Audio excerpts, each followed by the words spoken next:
নমস্কাৰ। আজি এই জুবিন ক্ষেত্ৰলৈ আহিলোঁ। মই কালি ৰাতিহে গুৱাহাটী পাইছোঁহি আৰু আগদিনা দেখিলোঁ গৰিমা বৌহঁতে এইবোৰ লগাই থৈ গৈছেহি।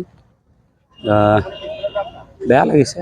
মানুহো আমাক ফোন কৰি কৈছে কি কৰি আছা তোমালোকে।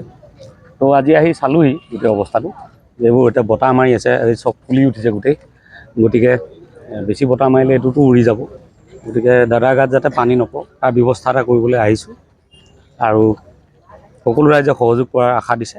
গতিকে সকলোৰে হৈ আমি যেতিয়ালৈকে জুবিন ক্ষেত্ৰখন হৈ নুঠে তেতিয়ালৈকে যাতে এই জুবিনদাৰ মৰমত যিবিলাক সামগ্ৰী দি থৈ গৈছে সেইবিলাক যাতে নষ্ট নহয়, পানীত যাতে নিতিতে, তাৰ এটা খুব সুন্দৰ ব্যৱস্থা আমি 3 দিনমানৰ ভিতৰত কৰি তুলিবলৈ চেষ্টা কৰিম।